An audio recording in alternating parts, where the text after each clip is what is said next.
Hello, this is Gary Panell, and I want to welcome you to our Bible study and our Bible school. So, shalom, and that in Hebrew means peace. And you say it at the beginning of when you're talking to someone, and then shalom means peace as you're leaving. So, with that in mind, we're going to be looking at Numbers chapters 20, 21, and 33 today. And so we'll just go ahead and get started in just a bit. But first of all, I would like to read to you a summary of this section from the Chronological Bible. And hopefully you've been enjoying that. And we'll get into that even more as we go along. But today, right now, let's go ahead and look at the summary about from Kadesh to Moab.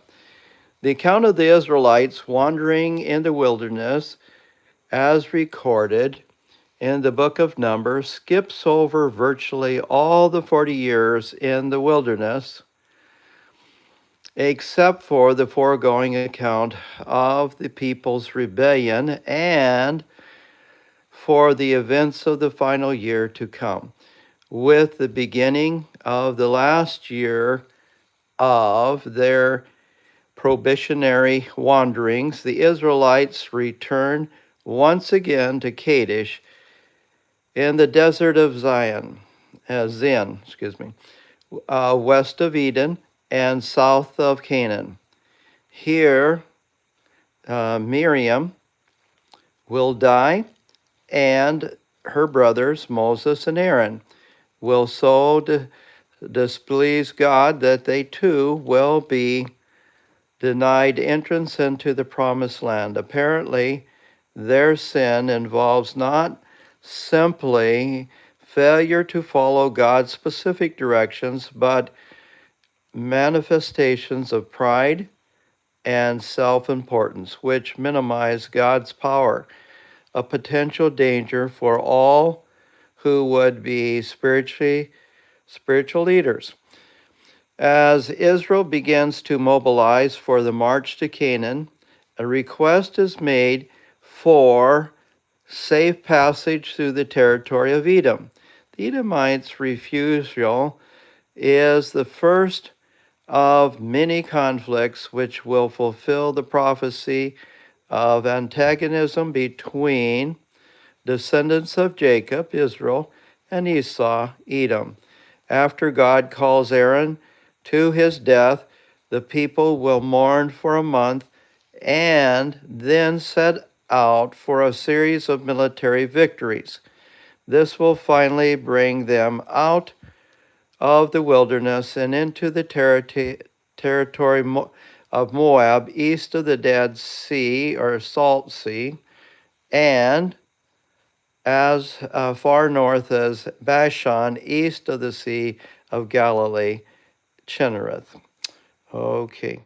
Now, once I was asked by someone, well, they said, it's too bad that Moses didn't get to go to heaven. I said, well, why do you say that? And she said, well, because he didn't get to go into the promised land.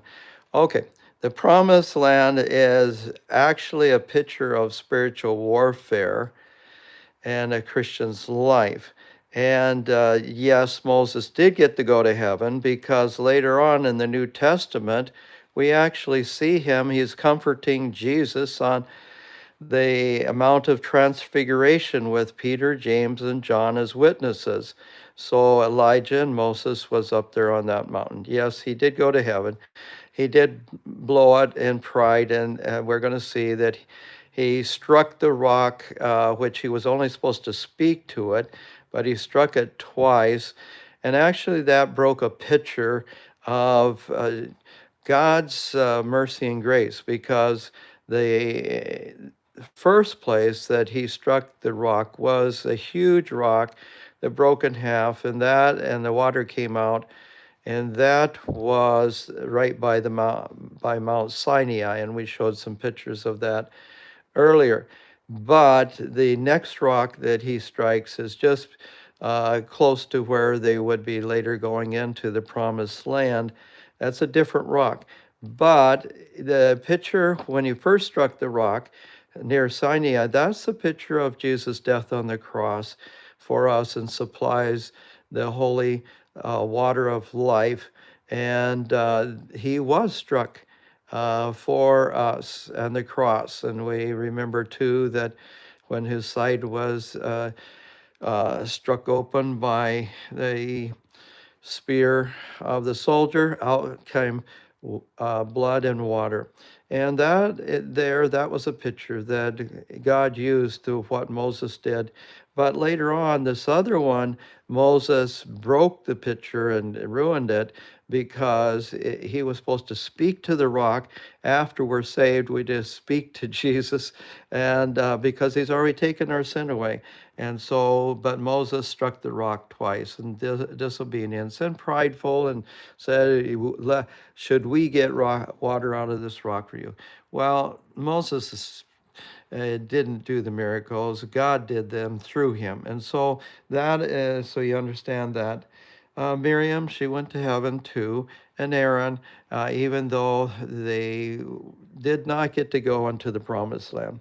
All right, with that, we're going to give a background to the book of Numbers, and then we'd like to listen to Numbers chapters 20, 21, and 33. So we'll just go ahead and go on with those. And first of all, we've done these before, but it's a summary by artwork on the book of Numbers. So we'll go ahead and look at that at this time.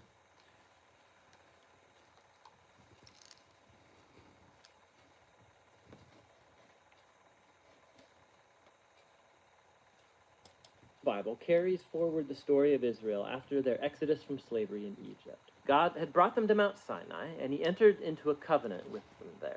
And despite Israel's rebellion, God had graciously provided a way for Israel to live near his holy presence in the tabernacle.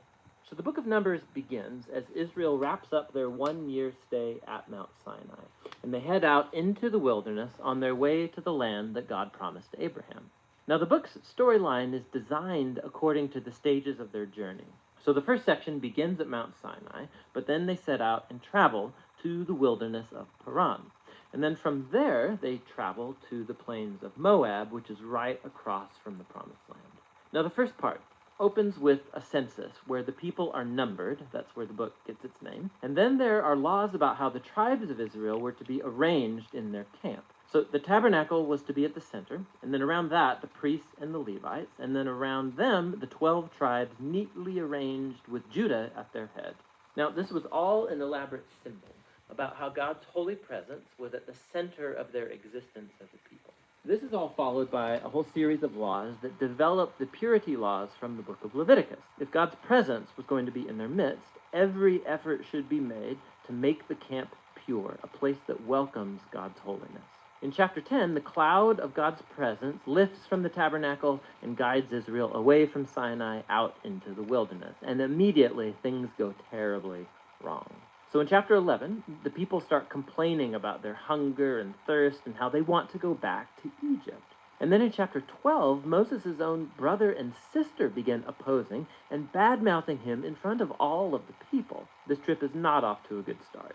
The next section begins as the Israelites arrive in the desert of Paran, about halfway to the Promised Land. And God tells Moses to send out the 12 spies, one for each tribe, so they can scout out the Promised Land. So when the spies all return, 10 of them say that there is no chance Israel can survive there because the Canaanites will destroy them. But there are 2 spies, Caleb and Joshua, who say that God can save them. But the 10 whip up the people into a fearful rage, and they start planning a mutiny. They're going to appoint a new leader and head back to Egypt. So God is understandably angry, and Moses intercedes on the people's behalf. He calls God to be faithful to his promises to Abraham. And so God does, but not at the expense of his justice. He gives these Israelites what they want, to not enter the land. And God sentences this generation to wander in the wilderness for 40 years until they die. Only their children will get to enter the Promised Land. Now, you'd think this severe consequence would wake them up, but it gets even worse. So, in the next story, there's a whole group of Levites that begin a rebellion, and they challenge Moses and Aaron's leadership, saying that they have gone way too far. So, God deals severely with these Levites, and he renews his commitment to Moses and Aaron as Israel's leaders. Now, as they leave the region of Paran and hit the road, it goes downhill yet again. The Israelites start complaining again about their thirst, and they ask why Moses even brought them out of Egypt in the first place. So God tells Moses to speak to a rock to bring out water for all of the people. But Moses doesn't really do this. He oversteps his bounds. He hits the rock twice and then says, "You rebels, do we have to bring water out of this rock?" So Moses dishonors God by putting himself in God's place as the one who brings out the water. And so Moses brings down on himself the same fate as the wilderness generation. He too will die in the desert and never get to enter the promised land. After this, the Israelites rebel yet again, and God brings a very strange judgment on them, venomous snakes to come and bite the people. And so Moses again intercedes on behalf of the people. And God tells Moses to do this, to make a bronze snake and to lift it up on a pole, so that whoever looks at this snake would be healed of the poisonous snake bite. It's a very strange symbol, but it speaks to the challenge that God has by being faithful to his covenant. He's right to bring justice on the Israelites' evil and sin, but even God's justice gets transformed into a source of life for those who will look to God for healing. From here, the people head into the plains of Moab, and the first main part of the section focuses on the strange figure of Balaam. So the king of Moab is freaked out at this huge group of people traveling through his territory. So he hires a pagan sorcerer, Balaam, to pronounce curses on Israel. And 3 different times, Balaam finds that he cannot curse them. He can utter only blessing upon Israel. Remember God's promise to Abraham from Genesis 12. So not only can Balaam not curse Israel, but God actually gives him a vision about a future Israelite king who will one day bring God's justice to all of the nations. This vision recalls Jacob's promised Judah in Genesis chapter 49. Now, it's worth stopping to reflect on the flow of the book so far. The rebellion stories in the wilderness, they just heap up on one another, getting worse and worse. And while God does bring partial acts of judgment on Israel, he's also kept showing mercy, providing food and water along the way. And so the Balaam story, it shows God's grace in bright colors. Because here's Israel. They're down in the camp, grumbling and rebelling. But up in the hills, unbeknownst to them, God is protecting and even blessing them. And it's this contrast between Israel's rebellion and God's faithfulness in the wilderness. That's what made these stories so important for later generations of Israel. So the wilderness stories are retold time and again by later biblical prophets and poets, and even by the apostles in the New Testament. And these stories always serve as a warning that while God will remain faithful to his covenant promises, he will also allow his people to walk away in rebellion and face the consequences. After this, the rest of the book focuses on the children of the wilderness generation, and they begin preparing to inherit the promised land. They take another census of the new generation, then they go on and win a number of battles with the people groups around them, and then a few tribes even begin to settle in the promised land. So the book ends with the new generation poised to enter into the land, and Moses is about to deliver his final words of wisdom and warning. But for now, that's what the book of Numbers is all about. All right. And hope you liked that. It was very concise and a nice summary of the whole book of Numbers. Right now, I'd like to go into Numbers chapter 20. And so we'll listen and watch that at this time. And so go ahead and get started here. Hopefully you can see that well. Chapter 20.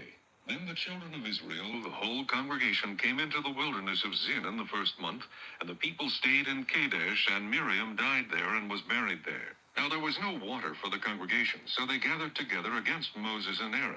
And the people contended with Moses and spoke, saying, If only we had died when our brethren died before the Lord. Why have you brought up the assembly of the Lord into this wilderness, that we and our animals should die here? And why have you made us come up out of Egypt to bring us to this evil place?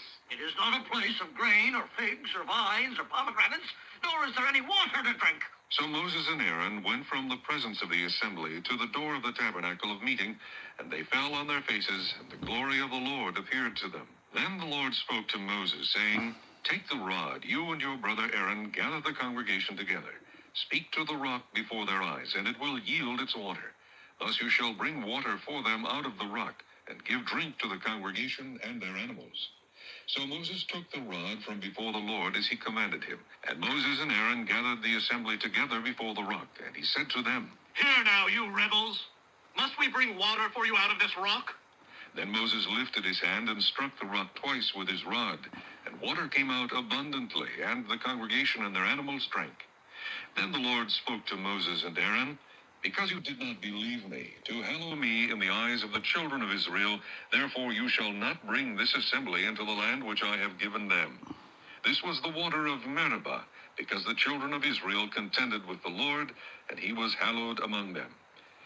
Right, again, he broke the picture that God had of being merciful to the people. And so when he strikes the rock twice, that's an disobedience to the Lord. And so he will suffer as a result. Now the water does come out. God in his mercy still allows the water to come out. But that is not the way God intended it. So Now Moses sent messengers from Kadesh to the king of Edom. Thus says your brother Israel, You know all the hardship that has befallen us, how our fathers went down to Egypt, and we dwelt in Egypt a long time, and the Egyptians afflicted us and our fathers. When we cried out to the Lord, you heard our voice and sent the angel and brought us up out of Egypt. Now here we are in Kadesh, a city on the edge of your border. Please let us pass through your country. We will not pass through fields or vineyards, nor will we drink water from the wells. We will go along the king's highway. We will not turn aside to the right hand or to the left until we have passed through your territory.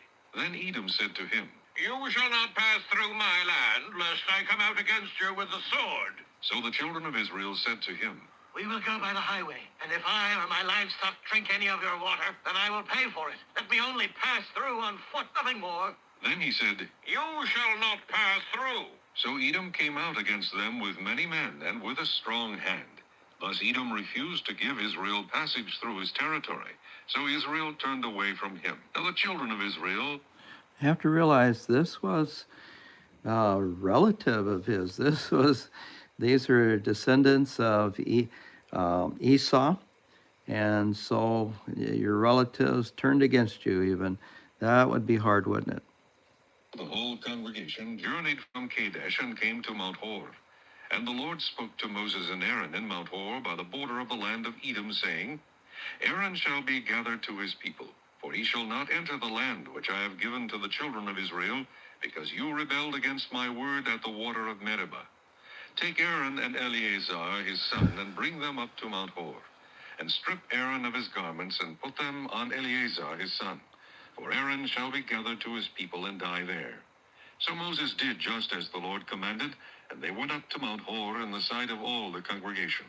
Moses stripped Aaron of his garments and put them on Eleazar his son, and Aaron died there on the top of the mountain. Then Moses and Eleazar came down from the mountain.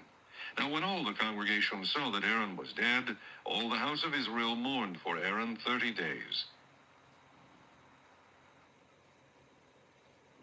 All right. Now, they took the clothes that were on Aaron and put them on his son, Eleazar. And so Moses and Eleazar go back, and Eleazar then the son of Aaron, would lead the priest from here on out. Okay, so now let's go to chapter 21, if we can get there. Okay, let's see right up here. Okay, Numbers 21 here. There's the complaining again that takes place. And so they get in trouble with that complaining again. And God allows the snakes to come and bite them. All right, so we'll go ahead with that right now in this section here. Try to get it larger for you. Okay, there we go. That's Chapter 21. The king of Arad, the Canaanite who dwelt in the south, heard that Israel was coming on the road to Atharim. Then he fought against Israel and took some of them prisoners. So Israel made a vow to the Lord and said, "If you will indeed deliver this people into my hand, then I will utterly destroy their cities." And the Lord listened to the voice of Israel and delivered up the Canaanites, and they utterly destroyed them and their cities. So the name of that place was called Hormah. Then they journeyed from Mount Hor by the way of the Red Sea to go around the land of Edom. And the soul of the people became very discouraged on the way. And the people spoke against God and against Moses. Why have you brought us up out of Egypt to die in the wilderness? For there is no food and no water, and our soul loathes this worthless bread. So the Lord sent fiery serpents among the people, and they bit the people, and many of the people of Israel died. Therefore the people came to Moses and said, We have sinned, for we have spoken against the Lord and against you. Pray to the Lord that he take away the serpents from us. So Moses prayed for the people. Then the Lord said to Moses, Make a fiery serpent and set it on a pole, and it shall be that everyone who is bitten, when he looks at it, shall live. So Moses made a bronze serpent and put it on a pole, and so it was, if a serpent had bitten anyone, when he looked at the bronze serpent, he lived.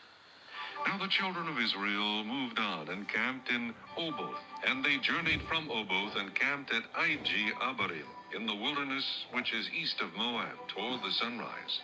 From there they moved and camped in the valley of Zered.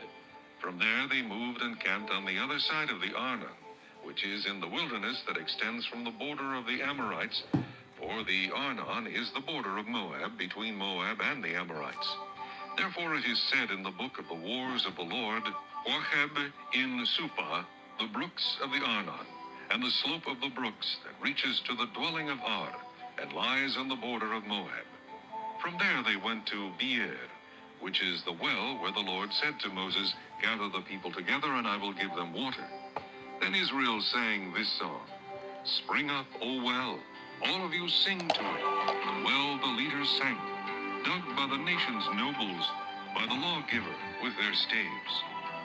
And from the wilderness they went to Mattanah, from Mattanah to Nahaliel, from Nahaliel to Bamoth, and from Bamoth in the valley that is in the country of Moab, to the top of Pisgah, which looks down on the wasteland.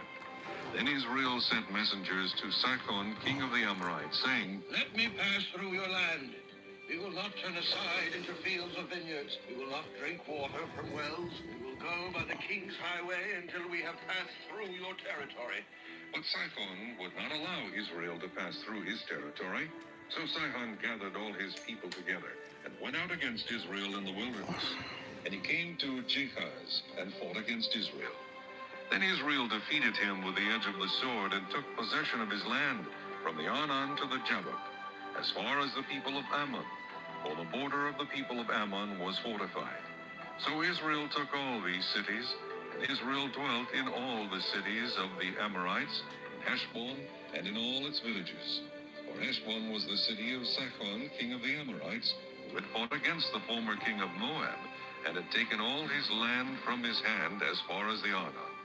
Therefore those who speak in Proverbs say, Come to Heshbon, let it be built, let the city of Sihon be repaired. For fire went out from Heshbon, a flame from the city of Sihon. It consumed Ar of Moab, the lords of the heights of the Arnon. Woe to you, Moab, you have perished, O people of Chemosh. He has given his sons as fugitives and his daughters into captivity to Sihon, king of the Amorites. But we have shot at them.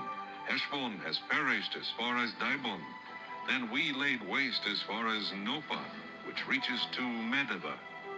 Thus Israel dwelt in the land of the Amorites. Then Moses sent to spy out Jazer, and they took its villages and drove out the Amorites who were there. And they turned and went out by the way of Bashan. So Og, king of Bashan, went out against them, he and all his people, to battle at Edrei. Then the Lord said to Moses, Do not fear him, for I have delivered him into your hand, with all his people and his land.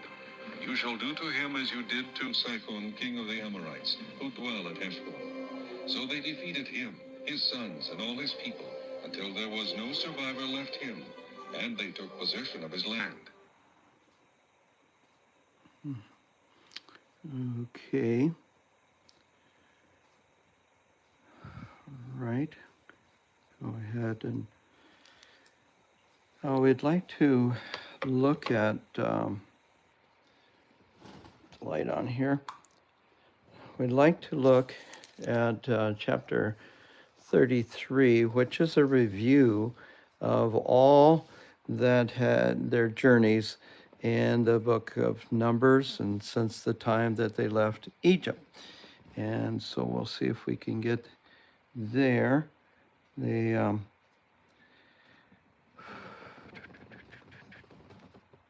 Okay, take a little bit here. So let's go ahead and see if we can get there. That would be, okay, I have to get to Numbers 33. So thank you for your patience. Oh boy, I will try to get it there now.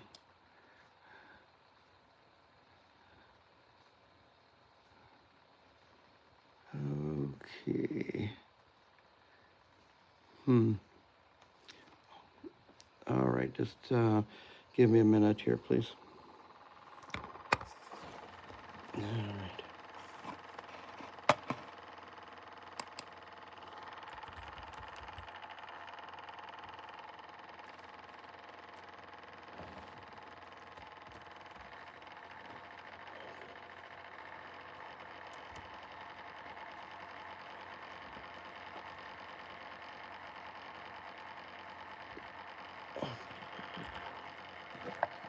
Put my glasses on so I can see what I'm doing here.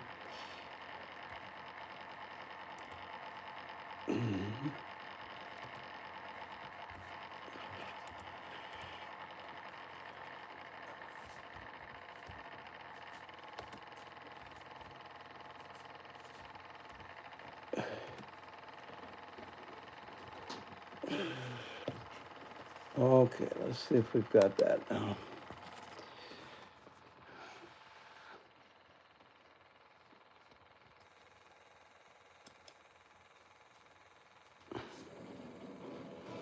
And this is the blessing.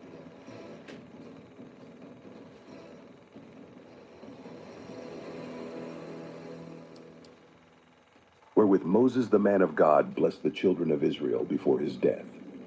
And he said, The Lord came from Sinai, and rose up from Seir unto them. He shined forth from Mount Paran, and he came with 10,000s of saints. From his right hand went a fiery law for them.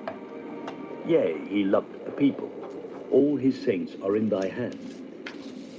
And they sat down at thy feet. Every one shall receive of thy words. Moses commanded us a law, even the inheritance of the congregation of Jacob. And he was king in Jeshurun, when the heads of the people and the tribes of Israel were gathered together. Let Reuben live, and not die, and let not his men be few. And this is the blessing of Judah. And he said, Hear, Lord, the voice of Judah, and bring him unto his people. Let his hands be sufficient for him, and be thou an help to him from his enemies. And of Levi he said, Let thy Thummim and thy Urim be with thy Holy One, whom thou didst prove at Messah, and with whom thou didst strive at the waters of Meribah, who said unto his father and to his mother, I have not seen him. Neither did he acknowledge his brethren, nor knew his own children. For they have observed thy word, and kept thy covenant. They shall teach Jacob thy judgments, and Israel thy law. They shall put incense before thee, and hold burnt sacrifice upon thine altar. Bless, Lord, his substance, and accept the work of his hands. Smite through the loins of them that rise against him, and of them that hate him, that they rise not again. And of Benjamin he said, The beloved of the Lord shall dwell in safety by him. And the Lord shall cover him all the day long, and he shall dwell between his shoulders. And of Joseph he said, Blessed of the Lord be his land, for the precious things of heaven, for the dew, and for the deep that coucheth beneath, and for the precious fruits brought forth by the sun, and for the precious things put forth by the moon, and for the chief things of the ancient mountains, and for the precious things of the lasting hills, and for the precious things of the earth and fullness thereof, and for the good will of him that dwelt in the bush. Let the blessing come upon the head of Joseph, and upon the top of the head of him that was separated from his brethren. His glory is like the firstling of his bullock, and his horns are like the horns of unicorns. With them he shall push the people together to the ends of the earth. And they are the 10,000s of Ephraim, and they are the thousands of Manasseh. And of Zebulun he said, Rejoice, Zebulun, in thy going out, and Issachar in thy tents. They shall call the people unto the mountain. There they shall offer sacrifices of righteousness. For they shall suck of the abundance of the seas, and of treasures hid in the sand. And of Gad he said, Blessed be he that enlargeth Gad. He dwelleth as a lion, and teareth the arm with the crown of the head. And he provided the first part for himself, because there, in a portion of the lawgiver, was he seated. And he came with the heads of the people, he executed the justice of the Lord, and his judgments with Israel. And of Dan he said, Dan is a lion's whelp, he shall leap from Bashan. And of Naphtali he said, O Naphtali, satisfied with favor, and full with the blessing of the Lord, possess thou the west and the south. And of Asher he said, Let Asher be blessed with children. Let him be acceptable to his brethren, and let him dip his foot in oil. Thy shoes shall be iron and brass, and as thy days, so shall thy strength be. There is none like unto the God of Jeshurun, who rideth upon the heaven in thy help, and in his excellency on the sky. The eternal God is thy refuge, and underneath are the everlasting arms. And he shall thrust out the enemy from before thee, and shall say, Destroy them. Israel then shall dwell in safety alone. The fountain of Jacob shall be upon a land of corn and wine. Also his heavens shall drop down dew. Happy art thou, O Israel, who is like unto thee, O people saved by the Lord, the shield of thy help, and who is the sword of thy excellency, and thine enemies shall be found liars unto thee, and thou shalt tread upon their high places. Praise God. Okay, so a review of the prophecies of Israel. And so with that, we're going to close in a word of prayer. Father, thank you for your word today and always, and pray now that you'll help us to put it into practice in our lives as well. Pray for the peace of Jerusalem and for those who are suffering around about the world. And we love you, and we pray all these things in Jesus' precious name. Amen. The Lord bless you, brothers and sisters in Christ, and we'll see you, God willing, tomorrow. Shalom.